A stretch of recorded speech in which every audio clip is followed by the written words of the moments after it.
दोस्तों नमस्कार। मैं हिम्मत सेठ एक बार फिर आपके सामने उपस्थित हूँ नए विषय को लेकर। आज दोस्तों 12 मार्च है और आज का वीडियो आपके लिए जो है थोड़ा अच्छे से देखिएगा इसको पूरा। दोस्तों एक सवाल है आपसे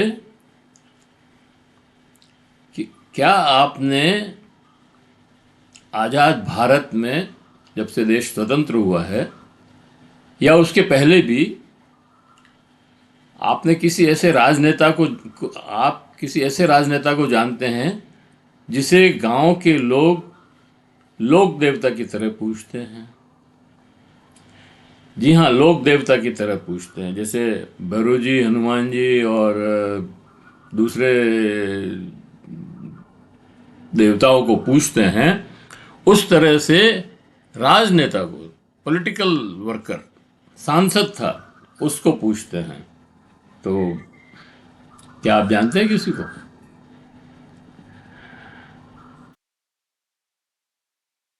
वहाँ पे मतलब उनके आस्था स्थल पर जाके लोग मन्नत मांगते हैं कि, और वो ये विश्वास करते हैं कि हमारी ये मन्नत यहाँ पर पूरी होगी। हालांकि ये अंधविश्वास है, मैं इसको बढ़ावा देने की बात नहीं कर रहा हूँ, लेकिन एक है ये, मतलब उस क्षेत्र में पूरे और एक जगह की बात नहीं है, 7-8 जिलों में लगभग इस तरह की स्थिति है।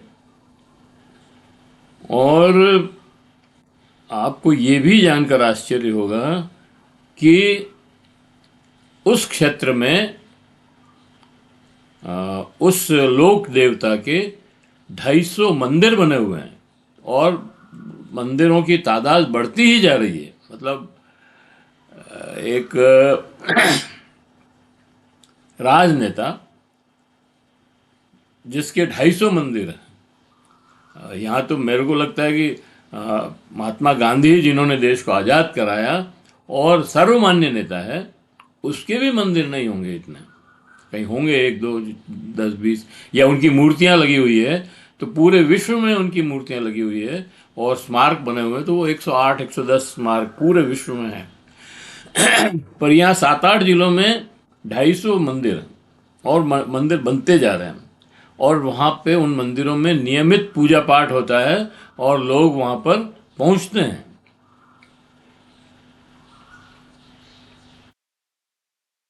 और उस क्षेत्र के लाखों लोग ये मानते हैं कि उन्हें जो आज़ादी मिली है वो महात्मा गांधी ने नहीं दिलवाई। उनको ये आज़ादी जो है इन्होंने दिलवाई जिनकी हम पूजा कर रहे हैं।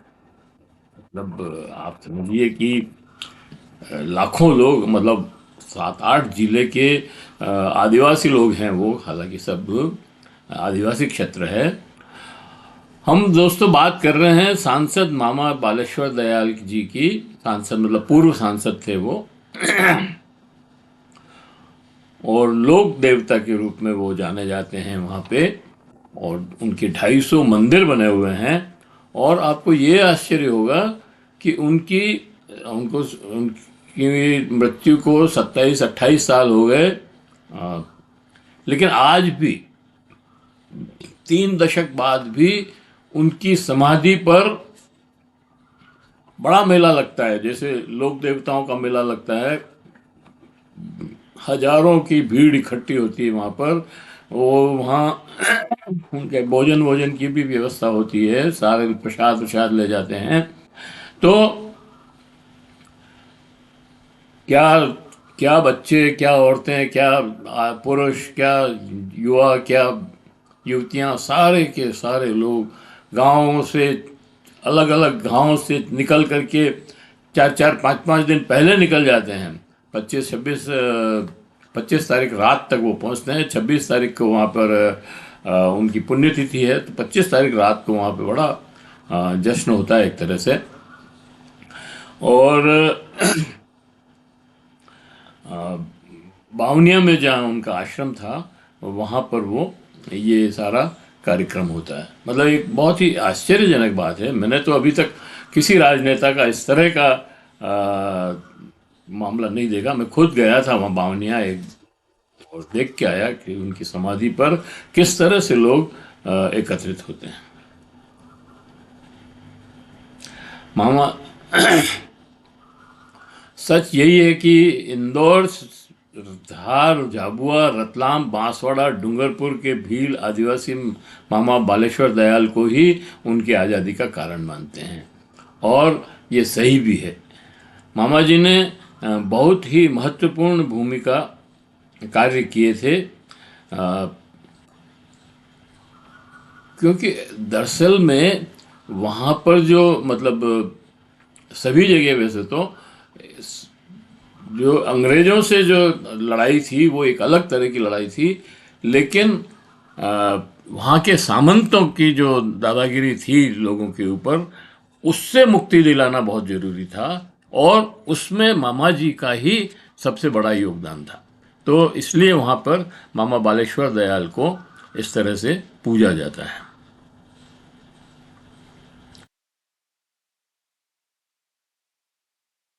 मामा जी इटावा उत्तर प्रदेश के रहने वाले थे, और वहाँ से निकलकर जब आए, मध्य भारत में आए, खाचरोद में उनके कोई मित्र थे या रिश्तेदार थे, उन वहाँ गए, वहाँ रहे वो थोड़े दिन, और वहाँ अध्यापन कार्य शुरू किया।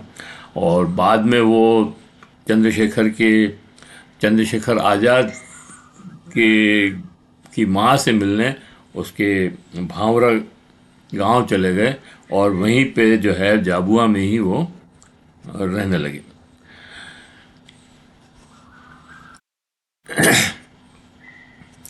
यहीं पर एक स्कूल में नौकरी कर ली, और फिर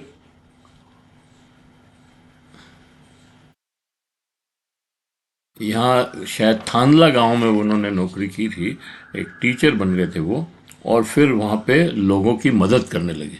ख़ास तौर से वहाँ पर लोग बहुत अनपढ़ लोग थे, गरीब लोग थे, उनकी कोई सुनने वाला नहीं था।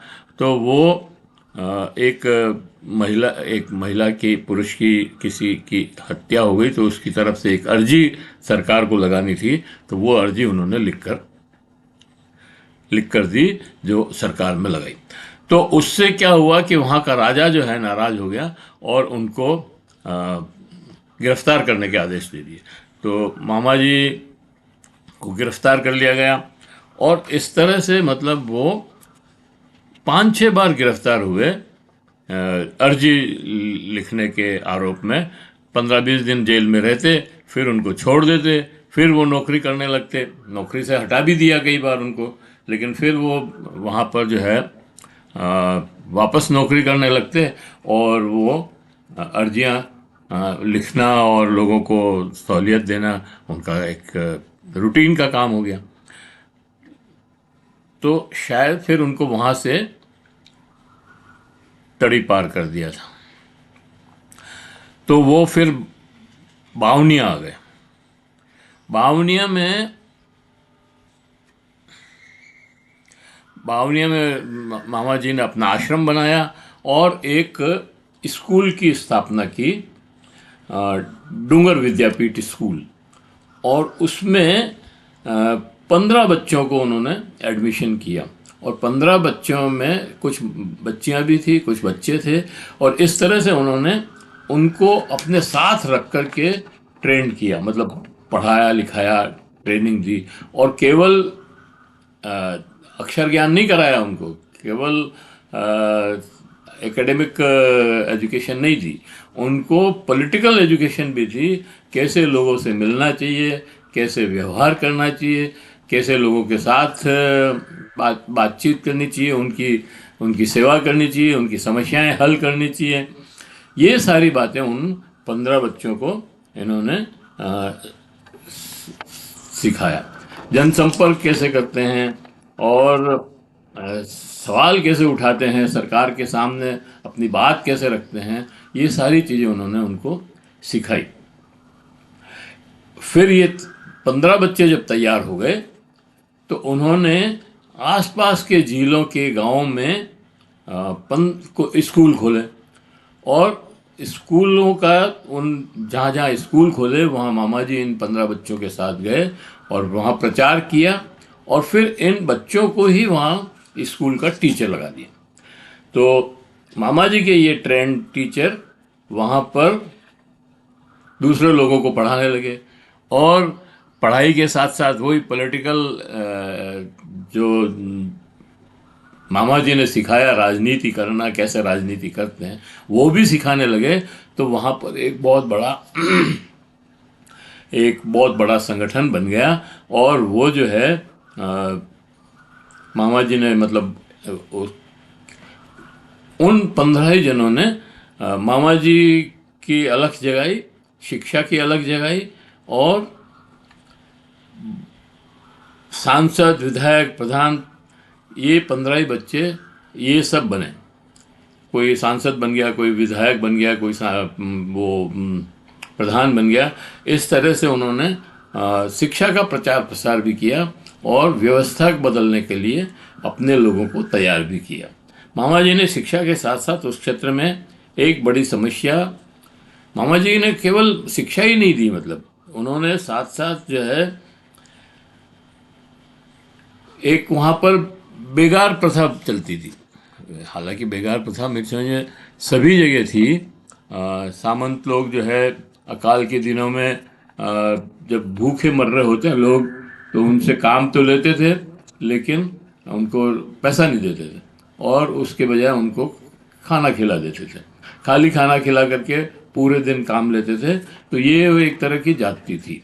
लोग करना नहीं चाहते थे, लेकिन क्या करें, मजबूरी है, नहीं करेंगे तो भूखे रह जाएंगे। तो वो मतलब वहाँ पर बेगार चलती थी। मामा जी को ये अच्छा नहीं लगा। मामा जी ने सोचा कि इससे कैसे मुक्ति मिले, कि या तो इनको काम का पारिश्रमिक दे, या ये जो बेगार है ये न हो। अच्छा, वहाँ पर ईसाइयों से बेगार नहीं ली जाती थी, और इस चक्कर में वहाँ का जो भील समुदाय था उस क्षेत्र का, वो अपना धर्म परिवर्तन करके ईसाई बन रहा था। मामा जी ने देखा कि ये तो सारे लोग ईसाई बन जाएंगे तो अपना तो धर्म परिवर्तन हो जाएगा। तो उन्होंने, और ये भी था कि वो ब्राह्मण से भी वहाँ पर सामंती लोग बेगार नहीं करवाते थे। तो उन्होंने देखा कि उन्होंने एक हिंदू ने जो शंकराचार्य वगैरह ऐसे बड़े जो साधु थे, संत थे, उनसे ये कहा कि भाई हम इनको जनेऊ पहना दें, आपको कोई एतराज़ तो नहीं है। तो ये परमिशन ले ली। तो उन्होंने वहाँ के आदिवासियों को जनेऊ पहनाना शुरू कर दिया। जनेऊ पहनाने से क्या हुआ कि उनको ब्राह्मण मान लिया गया, और फिर उनसे बेगार लेना बंद कर दिया। तो बहुत बड़ी एक जो क्राइसिस थी वहाँ पर, एक समस्या थी, उसका निदान हो गया। तो इस तरह से मामा जी ने वहाँ उस क्षेत्र में बहुत बड़े बड़े काम किए।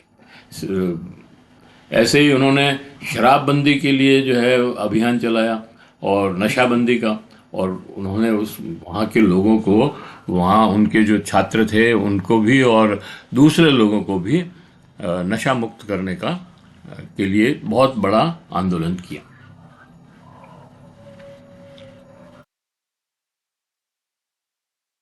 तो ये दूसरा जो है उन्होंने एक काम किया जिससे लोग वहाँ पर इनके साथी होते।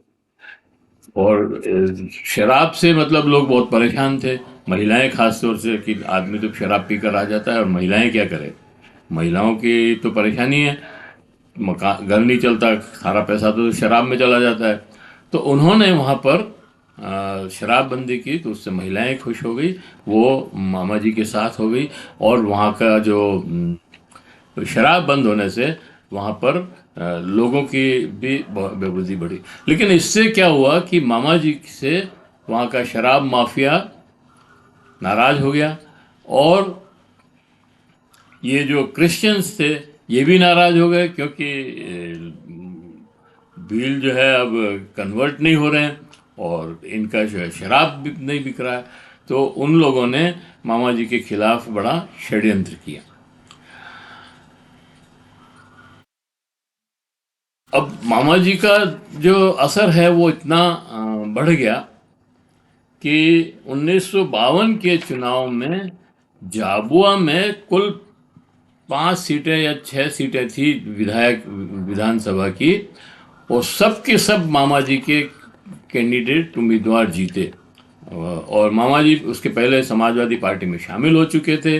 लोहिया जी और जयप्रकाश जी मामा जी से मिले यहाँ पर बावनिया आकर के, और उनको कहा कि भाई आप हमारी पार्टी में शामिल हो जाओ, और वो शामिल हो गए, क्योंकि उनके और समाजवादी पार्टी के जो कानून नियम सिद्धांत थे वो मिलते थे।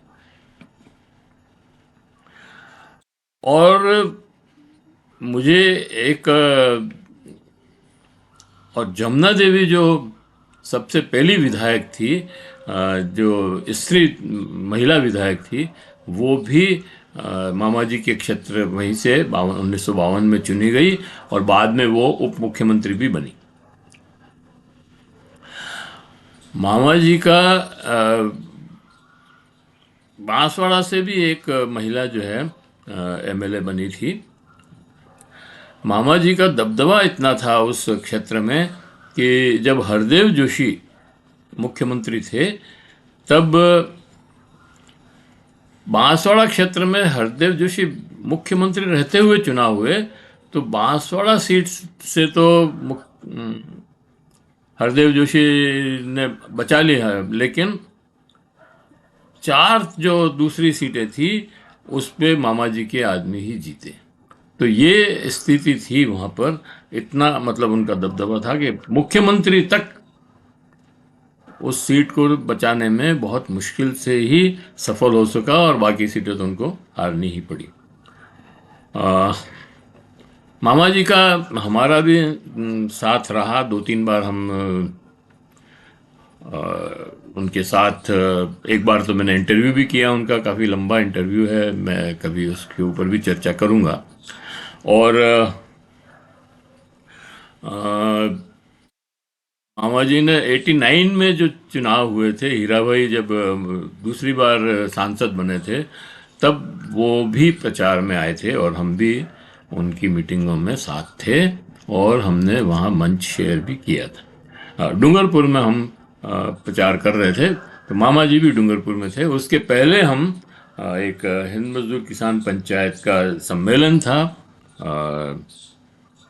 ऋषभदेव में, तो उसमें मामा जी आए थे, वहीं पे हमारा परिचय हुआ मामा जी से। उसके बाद में बांसवाड़ा में भी 2-4 बार मिला। खैर,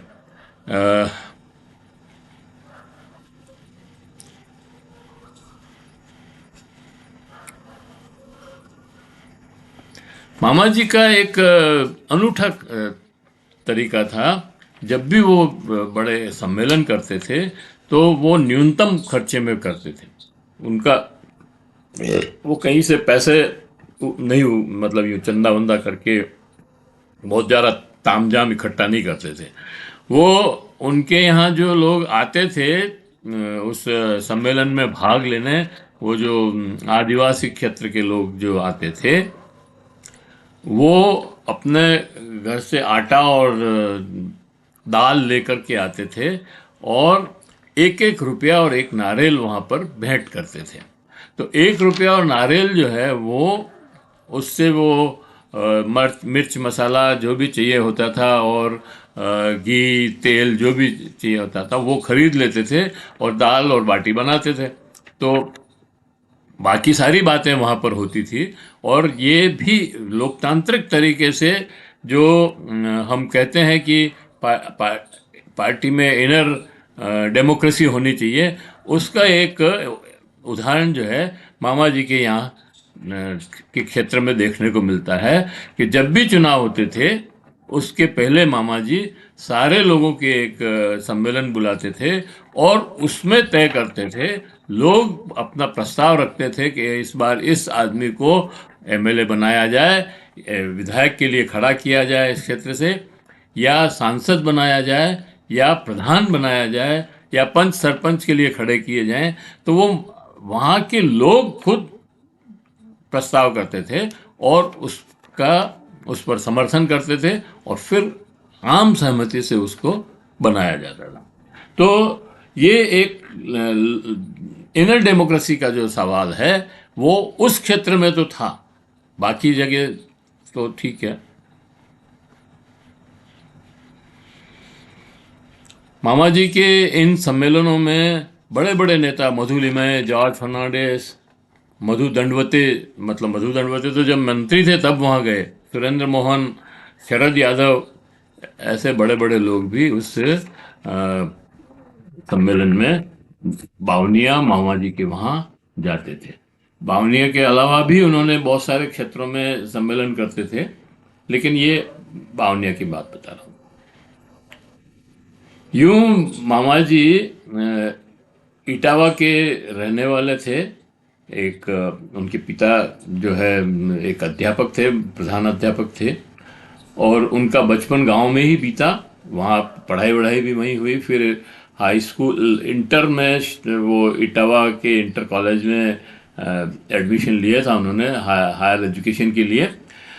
लेकिन उन दिनों स्वाधीनता आंदोलन का ज्वार बहुत तेजी से चल रहा था और लोग जो है गांधी जी की अपील पर लोग जो है स्वतंत्रता आंदोलन में लगातार भाग लेने के लिए कूद रहे थे। तो उस समय मतलब जब वो छात्र थे इंटर कॉलेज में, तभी गांधी जी इटावा से रेल से निकलने जाने वाले थे। तो वो गाड़ी इटावा रुकती है तो उस गाड़ी को रुकवाया, वहाँ पर गांधी जी से रिक्वेस्ट की और वहाँ के लोगों को उस प्लेटफॉर्म पे ही उन्होंने एक सभा का आयोजन किया था। उस सभा को गांधी जी ने संबोधित किया, उसके बाद वो रेल वापस चली। तो इस तरह से मतलब उन्होंने उस मीटिंग को ऑर्गेनाइज किया। अब वहाँ इतनी बड़ी मीटिंग की, उसके बाद वहाँ पर कोई उन्होंने किसी प्रिंसिपल को पीट दिया था क्योंकि वो गांधी जी की बुराई कर रहा था, तो उनको वहाँ से निकाल दिया इस कॉलेज से निकाल दिया, और पिताजी ने भी उनको घर से निकाल दिया। तब वो खाचरोद आए। खाचरोद में पढ़ाई मतलब कहीं नौकरी कर ली, मास्टरी कर ली, और उसके बाद वो भावरा और थानला और बावनिया और ये सारी एक कहानी आपको मैंने बताई। दोस्तों, सच बात यह है कि मामा बालेश्वर दयाल आज भी इतने प्रभावशाली हैं कि मृत्यु के 3 दशक बाद भी उनकी समाधि पर, उनकी पुण्यतिथि पर, उनकी समाधि पर एक बड़ा मेला लगता है 2 दिन का, और उसमें हजारों लोग जो है शिरकत करते हैं और रात भर वहाँ पर एक जश्न का माहौल होता है। पूरी रात वो चलता है। कई नेता वहाँ पहुँचते हैं और इस तरह, और 4-5 दिन तक गांव में पदयात्रा करके लोग वहाँ पहुँचते हैं, नारे लगाते हुए, गाते हुए, भजन मंडलियाँ और वो सारी। तो ऐसे लोक देवता की आज हम चर्चा कर रहे हैं। और मामा जी के बारे में एक वीडियो से 10-20-25 मिनट के वीडियो से मामा जी की पूरी जीवनी को नहीं समेटा जा सकता, लेकिन मैंने जो खास जो बातें थी वो मैंने आपको सामने रखी और ये बताने की कोशिश की कि मामा जी कैसे वहाँ पर पहुँचे बावनिया में, और कैसे उन्होंने अपनी जगह बनाई और कैसे लोगों की सेवा की। तो आज मामा बालेश्वर दयाल का जन्मदिन है और इस जन्मदिन के अवसर पर हम उनको श्रद्धांजलि देते हैं और आशा करते हैं कि लोग उनके इस जीवन से हमारे दूसरे राजनेता भी सबक लेंगे और लोगों में अपनी पेठ बनाने का काम करेंगे। अभी तो क्या हो रहा है कि पूंजीपतियों के लिए जो है काम कर रहे हैं लोग, मतलब जो नेता हैं वो पूंजीपतियों की शरण में हैं और पैसा कमाने के लिए ही सारा काम हो रहा है। हम चाहते हैं या सही जो राजनीति है वो वंचितों की और गरीबों की, वंचितों की, असहाय लोगों की सहायता करना है, और इसलिए एक समतामूलक समाज बनाने के लिए काम हो, जैसा मामा जी चाहते थे। तो बहुत बहुत धन्यवाद। एक बार फिर मामा जी को श्रद्धांजलि देते हुए इस वीडियो को हम समाप्त करते हैं। अगर आपको वीडियो अच्छा लगा तो इसको सब्सक्राइब कीजिए, बेल आइकन दबाना न भूलिए, और कमेंट बॉक्स में और अगर अच्छा लग रहा है तो लाइक कीजिए, फॉरवर्ड कीजिए और सोशल ग्रुप्स में भेजिए। और ये वीडियो तो मामा जी के ऊपर है, वो तो मुझे लगता है आपको अच्छा लगेगा ही, क्योंकि मामा जी इतने अच्छे आदमी थे। तो आप कमेंट बॉक्स में जाएं, कमेंट लिखें, सुझाव दें। आपकी कमेंट और सुझाव में और बेहतर करने की ओर अग्रसर करेंगे। जय हिंद, जय भारत। फिर मिलते हैं किसी और वीडियो के